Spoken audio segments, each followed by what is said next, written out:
Aleluia, eu quero convidar o pastor José Carlos Pereira, segundo vice-presidente desta igreja, para trazer a palavra do Senhor nesta noite. Mais uma vez eu cumprimento a todos com a paz do Senhor. Que Deus os abençoe e podeis estar assentados. Irmãos, para mim é motivo de alegria poder estar na casa de Deus, novamente com vocês, para adorar este Jesus que é precioso em nossas vidas.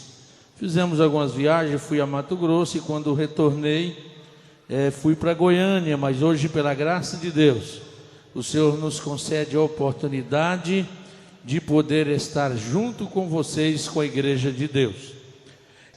Então é isso, irmão. Filipenses, capítulo 3. E o versículo... Então eu quero o versículo 11 a seguir. Preste atenção, irmãos. 13 e 14. Irmãos, quanto a mim, não julgo que haja alcançado, mas uma coisa faço, é que esquecendo das coisas que atrás ficam e avançando para que estão adiante de mim, prossigo para o alvo, pelo prêmio da soberana vocação de Deus em Cristo Jesus. Nós que aceitamos Jesus como Salvador, nós que um dia ouvimos a palavra de Deus e aceitamos Jesus como Senhor da nossa salvação, nós temos um alvo. E esse alvo é para frente, esse alvo é Jesus.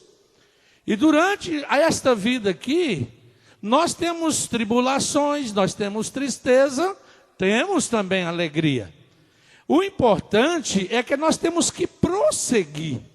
Nós não podemos estagnar ou ficar parado, porque a nossa vida continua e a nossa vida espiritual precisa crescer cada dia mais. Por isso eu tirei como tema o versículo 14. Prossigo para o alvo. Qual é o alvo? Jesus, o céu, pelo prêmio da soberana vocação de Deus em Cristo Jesus. Qual que é o alvo de todo crente? Ir morar no céu. Não é verdade? Então esse é o texto, o livro que é o versículo que eu escolhi. Mas o tema é o perigo e as consequências do retrocesso espiritual. O que é retrocesso? Tranco, recuar.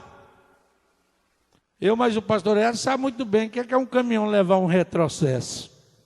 É chassi empenado, é mola quebrada, é diferencial, é engrenagem que quebra. Na vida espiritual, irmão, não é diferente. Nós encontramos Jesus nos convidando a seguir e ir avante. Sabe por quê? Porque o nosso alvo é Jesus e o nosso alvo é o céu. Mas as dificuldades da vida, às vezes, querem nos tirar o alvo. E o que é propriamente alvo? Se você olhar no dicionário, alvo é um rumo de um tiro. O cara coloca lá onde coloca aqueles tiros, esqueci o nome que fala lá, e lá ele leva lá para longe e tem um alvo. E ele dá tantos tiros, depois ele traz mais perto. Então, irmão, o tiro depois que ele é atirado, ele não volta mais, volta. Ele não volta. Assim tem que ser a nossa vida espiritual. O povo de Israel, no livro de Osés, se você for bem rápido na Bíblia aí, como o pastor Edelvan diz que é bom a gente ensinar e provar dentro da Bíblia aquilo que estamos falando, Osés no capítulo 11, o versículo 7, o próprio Deus diz assim ao povo de Israel, ele dizia, o meu povo tem o hábito de me abandonar, que no hebraico diz, o meu povo tem o hábito de me virar as costas. Na versão do pastor Luerto, o meu povo é inclinado a desviar-se de mim. Então eu quero te convidar nesta noite para uma reflexão, o perigo de virar as costas para Deus. Todavia Deus estava com o povo de Israel. Se você ler a Bíblia, você vai pensar assim, por que o povo de Israel era tão rebelde assim? Deus estava com a mão forte e poderosa abençoando. Estava dando maná no deserto. Estava dando água para eles beber aonde não tinha. Mas o povo sempre estava inclinado e virando as costas para o nosso Deus. Será que hoje é diferente? Ou estamos vivendo o mesmo que o povo de Israel viveu? Deus está nos abençoando, Deus está nos agraciando. Mas será que nós estamos indo ao alvo ou estamos dando as costas em desobediência à palavra de Deus? E chega a ser irônico, porque quanto mais Deus abençoava o povo de Israel, e quando ele estava com as mesas fartas, e quando naquele ano Deus fez com que a chuva caísse no tempo certo, e quando naquele ano Deus afastava o gafanhoto, e quando naquele ano o seu celeiro transbordava, consequentemente, a tragédia estava posta sobre o povo de Israel. Sabe por quê? Porque eles voltavam e viravam as costas para o seu Criador. Deus chegou a declarar: eu os abençoei, os farei prosperar, os favoreci, mas eles têm me traído. Deus estava dizendo isto para o povo de Israel. E hoje, aonde estão o Israel de Deus? Quem é o Israel de Deus hoje? É eu, é você, é a igreja do Senhor Jesus Cristo. E eu te faço uma pergunta segundo a palavra de Deus. Diante de tantas bênçãos que Deus tem feito em nossas vidas, quantas curas Deus tem realizado na nossa vida, curando você própria, a sua esposa, a sua família, os seus filhos, aquilo que a gente mais ama. Não é verdade? Quando você vê uns filhos seus deitados, numa febre, igual o pastor Wellington está com um lá, e ele falou: pastor, ora, meu filhinho está doente, está com febre. O pai fica preocupado. Depois, irmão, vem a bênção de Deus nas nossas vidas. E qual é a recompensa? Qual é a nossa atitude perante Deus? Os leprosos curados foram 10. Mas somente um voltou para dar glória a Deus. 9 viraram as costas e foram-se embora. Mas, irmão, o que é mais importante, que se tratando biblicamente e espiritualmente, quem é que tem virado as costas para Deus? A prostituta? O idólatra? O feiticeiro? Não. Quem tem virado as costas para Deus, aquele que Deus tem clamado, são o seu povo. São homens e mulheres que se aprofundaram no conhecimento da palavra de Deus. São homens e mulheres de oração. São homens e mulheres que tiveram grandes comunhão com Deus, como o povo de Israel no Egito. Mas a coisa veio acontecendo. Algo entrou no coração do homem, e o homem vai se afastando de Deus e vai virando as costas para o seu Criador.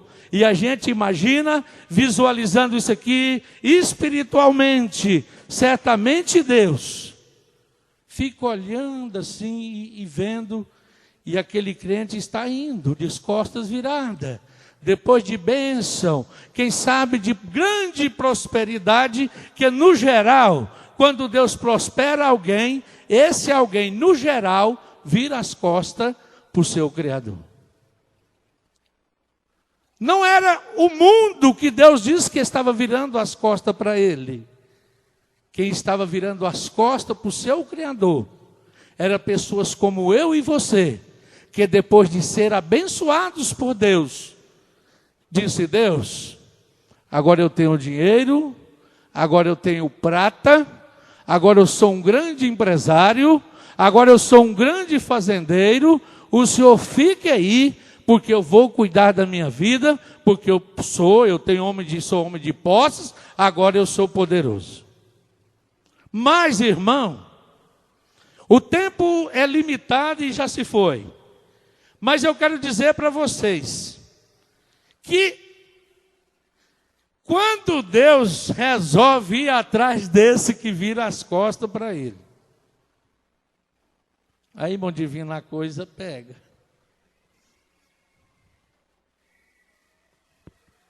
Agora, irmão, a coisa muda de figura.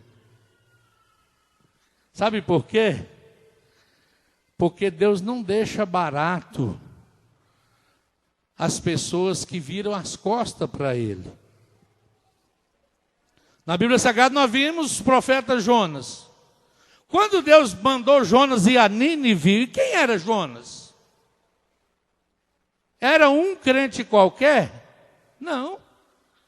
Jonas era profeta de Deus. Homem que tinha intimidade com Deus. E no meio de tantos profetas, Deus escolheu Jonas. E deu a ele uma missão muito importante. Levar uma mensagem, não só para uma família, mas para uma cidade inteira. Jonas deu uma olhada, pastor Edson. Depois de grandes mensagens entregas por Deus, e Deus havia cumprido todas. Deus não havia envergonhado Jonas em uma só mensagem profética dele. Mas sabe o que ele olhou? Sabe o que ele preferiu fazer? Virar as costas para o seu Deus. Em vez de eu ir para Tarsis, eu vou mesmo, ou para Nínive, eu vou mesmo para uma cidade na Espanha. Eu vou para Tarsis. E segundo a história, essa viagem é igual aquele ônibus, no navio é igual aquele ônibus pinga-pinga que o goiano fala. Para em tudo quanto é rodoviária. E o navio de Jonas parava em tudo quanto é porto, e tudo quanto era bar na beira do oceano. E Jonas, escondendo da presença de Deus, vai lá para o porão. E agora, irmão, quem esconde de Deus não fica tranquilo.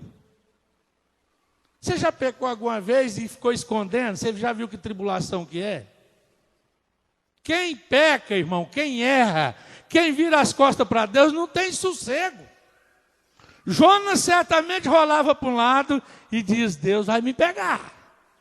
Eu conheço ele. Mas está lá tentando dormir. Não era um sono de cansado, não. Aí Deus dá uma olhada. Ei, Jonas, tu me virou as costas, mas eu vou lhe tirar o couro agora. Mar! Tudo dizia que a meteorologia estava calma, tranquila. Lá no GPS ou no programa do computador a bordo, não tinha nenhuma previsão de tempestade. Era só bonância. Na igreja do Senhor Jesus tem crente desse jeito. Na bonância, afasta-se de Deus. Aí quando Deus começa a torcer a viola, você vem. Vem até para o ciclo de oração. Eu fico assim, eu vou dizer como o goiano diz, a minha cara chega racha. Porque eu não te vejo nos cultos, eu não vejo você no culto de ensino, não vejo você em lugar nenhum. Mas quando Deus começa a tirar o couro das tuas costas, porque tu virou as costas para Ele, aí tu vem até para o círculo de oração. Pastor, é errado? Não, meu irmão, ainda bem que tu vem. Ainda bem que tu vem. Porque o nosso Deus não tem o coração do pastor Zé Carlos, não. O nosso Deus é Deus misericordioso, grandioso, perdoador, bondoso. e Ele nos atende. Você chega aqui agora quebrantado, Deus nos ouve porque Ele é misericórdia. Graças a Deus por isso. Todo mundo lá em cima estava clamando o seu Deus. O único crente estava dormindo. Profeta ainda de Deus. Será que temos profeta de Deus na igreja dormindo? Não o sono dessa vida não, irmão. O sono espiritual que eu estou dizendo. Será que temos profetas e homens de Deus, mulheres de Deus, jovens de Deus, crianças de Deus dormindo? Ah, irmão, eu sempre uso dizer. Os católicos são idólatras. Mas dá um exemplo e um show na igreja evangélica. Pastor, você está falando isso no microfone da igreja? Sim, estou. Porque mesmo naquela idolatria, eles acreditam. E vai em busca. A história diz que os marinheiros já estavam agarrados no santinho. O supersticioso já estava agarrado lá na figuinha. No trevo de 4 folhas, ou coisa que eles acreditam. Mas o verdadeiro profeta de Deus estava dormindo. Agora o perigo de você virar as costas para Deus. O mundo hoje, para você mulher, para você irmão de oração, para você mulher de unção, obreiros, crentes ao Senhor Jesus Cristo, o mundo hoje tem uma bandeja boa aos nossos olhos para nos mostrar. E te convida a participar. Hoje a gente estava falando isso com o jovem Abraão lá na loja. Só que depois que você vá, sabe o que aconteceu com Jonas? O capitão não chegou lá e disse assim: ô profeta, ô Jonas, levanta que nós vamos morrer. Não. Ele chegou lá e disse assim: o que passa contigo? Apegado no sono? Rapaz, levanta, invoca o teu Deus. Não está vendo que nós estamos perecendo? Quando o crente desvia, vai lá para o mundo e vai fazer aquilo que ele te ofereceu, sabe o que o mundo vai dizer para você? Uai, crentinho, você está fazendo isso agora? Você não falou que não podia? Dar as costas para Deus, jovens, irmãos, é para ser pisado como sal insípido. Se você é sal, seja um sal bom, porque se for insípido, para nada presta e só vai ser pisado pelos homens. Jonas agora começou, mudou o quadro agora. Deus diz: Jonas, agora eu vou começar a te arrancar o couro aqui. Jonas chega lá no marinheiro e diz: Senhor, ó, isso aqui só tem um jeito de resolver. O errado aqui sou eu sou profeta de Deus, contou a história. Olha a covardia.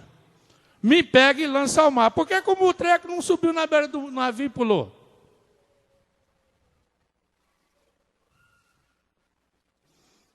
O errado ainda quer ter uma culpa ainda, não quer? Não, uma desculpa.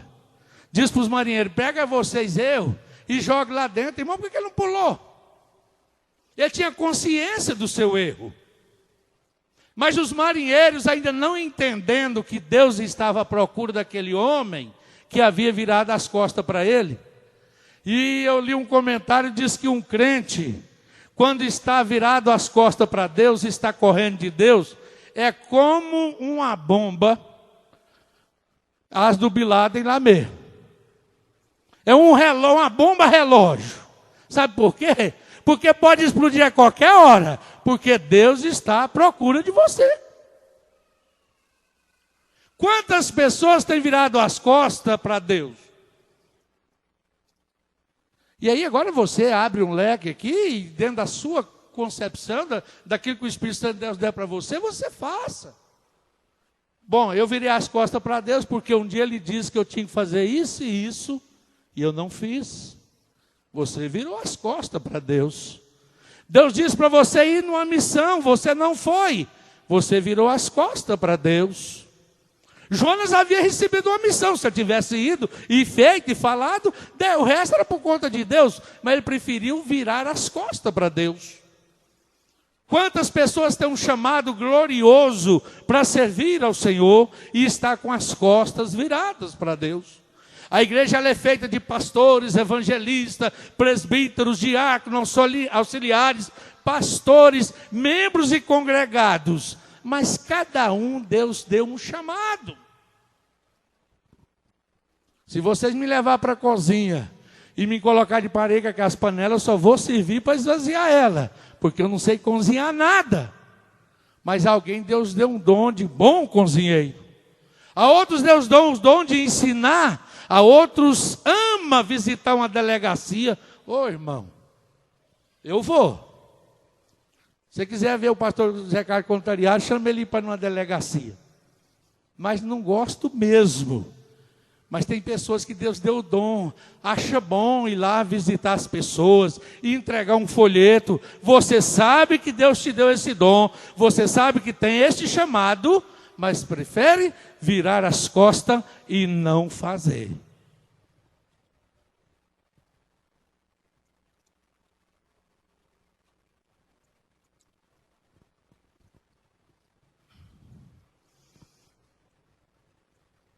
O crente está aqui na igreja é uma benção.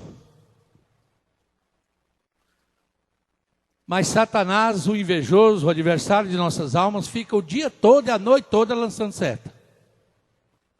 Seta, sem parar.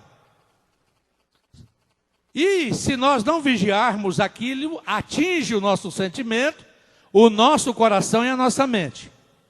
E atingindo, você começa a distanciar-se da igreja, a não amar mais o seu pastor, ou os seus irmãos, ou a sua família. E isso te leva a um motivo muito ruim. Em Mateus capítulo 13, 19, diz que vem o desinteresse e a ignorância pelas coisas espirituais. Você já conversou com algum crente que não tem mais interesse pelas coisas espirituais? É um ignorante. Você conversa com ele, você não sabe se você está conversando com um ateu, com um incrédulo ou com um desviado da casa de Deus. Ele é muito pior do que o incrédulo. Sabe por quê? Porque um dia virou as costas para Deus. Em Mateus 13, 20, 21, começa a falta de maturidade espiritual. Crente que não tem raiz. Meu Deus, irmão, você tem quantos anos de crente? Quantos anos de crente, meses você tem? Mas vem as dificuldades na vida daquele irmão. E aqui parece uma coisa grande na igreja. Parece um irmão de virtude, parece um irmão cheio da graça. Mas qualquer coisa faz o irmão virar as costas para Deus. Não tem raiz própria.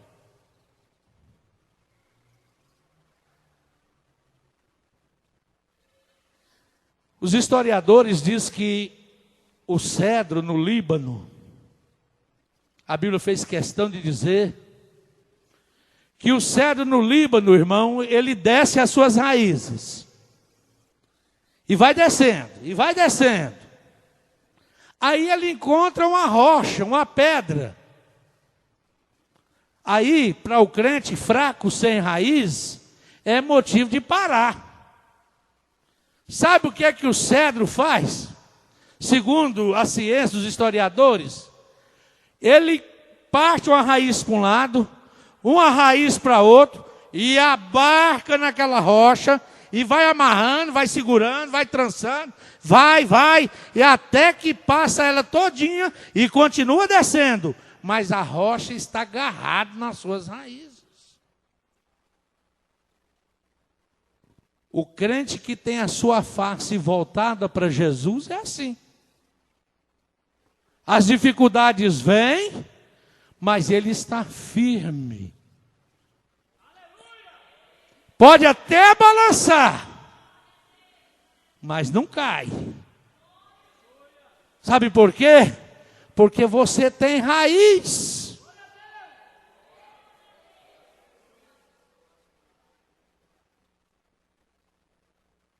Mas tem pessoas que não têm raiz na vida. É uma Maria vai com as outras. Qualquer uma palavra, o contrário, desvia o alvo dele.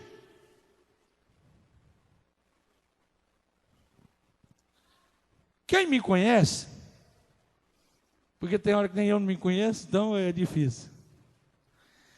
Quem me conhece sabe que vocês podem ir tudo para um lado. Mas se eu achar que está errado, eu fico só do outro lado. É igual a porta lá do Silvio Santos. Não tinha aquelas 3 portas? Tinha uns indecisos ali. Não. Se eu achar que é para cá, que é certo, pode vocês ir tudo para ali. Porque eu acho que é aqui. Mas agora não estou falando daquele turrão também não, irmão. Que não dó. Não é isso que eu estou dizendo, não. Tem que ter raízes. Cidade de Redenção foi bom para o fulano, mas pode ser péssima para mim, eu não vou mudar para lá, porque foi bom para o fulano que mudou. Tem pessoas sem raízes, o vento leva ele, arranca, joga longe, não tem árvore assim? Que vê um vendaval, joga longe? Mas tem outro, irmão, que você passa na beira dessas estradas aí, arrancou galho, rachou pedaço, mas o tronco está lá. Sabe por quê? Porque tem raízes. Se até hoje você não criou raiz na tua vida espiritual, a partir de hoje você vai começar a adubar e regar essa tua fé. Quando alguém chegar na tua casa e dizer, você não vai conseguir, isso não é assim, você diz, vai, porque eu sirvo o Deus de Israel. Tem que ter raiz, irmão. A palmeira, quando vem a tempestade, eu nunca vi, mas segundo a história, ela curva.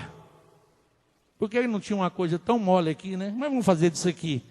Ela curva, irmão, vem, ela curva, chega a encostar as folhas. Passou a tempestade, ela, ó, estou aqui de novo, tempestade. Crente que está com a face voltada para Jesus, pode até agachar diante das dificuldades, mas passou, ele está de pé novamente. Não fica prostrado. Deus não agrada de ninguém que prostra. Um outro motivo, Números 11, 4 e 5, saudade do Egito. Tem crente que está na igreja, mas está com saudade da prostituição que ele deixou lá fora. Está aqui na igreja, mas quer viver as orgias que você viveu lá fora. Está aqui na igreja, mas nunca experimentou, pastor. Eu queria experimentar. Irmão, isso é virar as costas para o seu Criador. Deus que está te abençoando, está te agraciando, está te fortalecendo. Você está aqui com a mesa repleta, cheia. O filho pródigo que agiu assim. Largou toda a riqueza do pai e foi viver pisado lá fora, igual o sal insípido. Mas que nessa noite, se você tem saudade do mundo, o povo de Israel, o tempo está passando e o povo de Israel, levando uma ataca de muitos anos, por causa da desobediência. Deus levanta homens de coragem, porque na igreja é assim. Os que estão à frente é homens de coragem. Aí você não tem noção das pedradas que vem. Vem pedrada de pequenininha, de matar passarinho, vem de matar onça, de matar elefante, e você é obrigado a estar desviando disso aí. Moisés diz, Deus, eu tenho a língua dura, não sei falar, vamos escolher um melhor aí? Moisés, eu quero é você. Até que ele atentou tanto Deus, que Deus falou assim, então leva Arão para ser o seu intérprete, mas que é você na frente, é você, eu quero você. Moisés luta, consegue libertar o povo de Deus do Egito. Mas lá na frente, irmão, na hora da dificuldade, sabe o que o povo lembrou? Da taca, pastor? Não. Das paneladas de carne. dos pepinos, das cebolas, dos alhos, dos melão. Irmão, pensa que ingratidão é o homem que Deus tanto abençoa. Tantos anos na escravidão debaixo da chibata, quando Deus liberta e abençoa, eles lembram das paneladas de carne.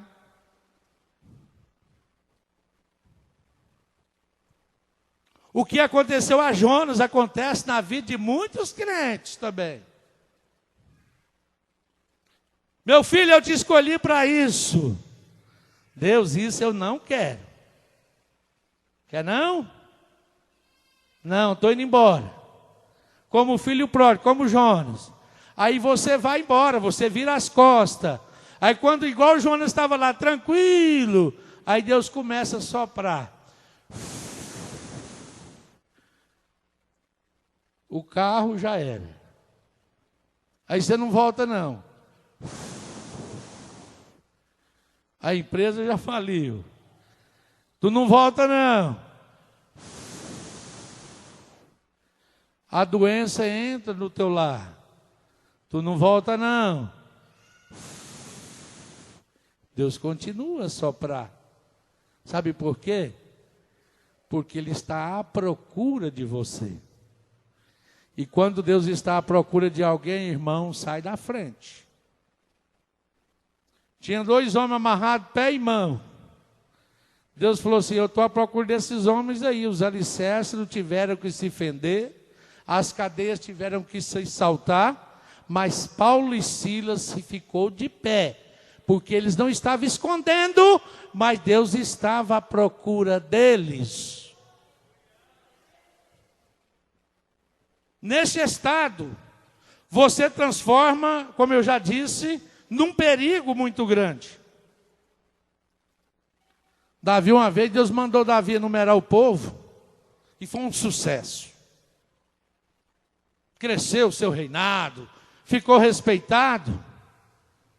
Aí ele inventou de novo de enumerar o povo. Deus diz, eu não estou com você, não é da minha vontade. Davi virou as costas para Deus. Sabe quanto foi a perda? 70.000 soldados de guerra da sua confiança morreu na batalha. Só que tem uma coisa, Davi era rápido. Porque quando nós passamos por alguém ou viramos as costas, quando o pai diz, meu filho, vem cá. Vou não, pai, estou indo embora. Aí o pai diz, vem cá, meu filho. Quando o filho é teimoso, mas tem medo do pai, ele volta. Não volta? Meu pai mesmo, eu já saí correndo rapidinho dele. Mas eu falava, Zé Carlos, volta aqui. Tinha que voltar, irmão. Tremendo todinho, mas voltar. Assim é Deus. Você está virando as costas para Ele, mas Ele está dizendo, filho meu, vem cá. Filho meu, dai-me o teu coração. Meu filho não vai para a prostituição. Meu filho não vai para o crime. Meu filho não vai para o adultério. Meu filho não entra por essas portas. Meu filho não anda por esse caminho. Vem cá. Agora, irmão, o livre-arbítrio está na minha e nas tuas mãos. Eu vou voltar a obedecer a Deus ou eu vou continuar com as costas viradas para Jesus? E tem uma coisa. Quanto mais minuto passa, mais longe vai ficando, e você já começa a não ouvir a voz do Pai.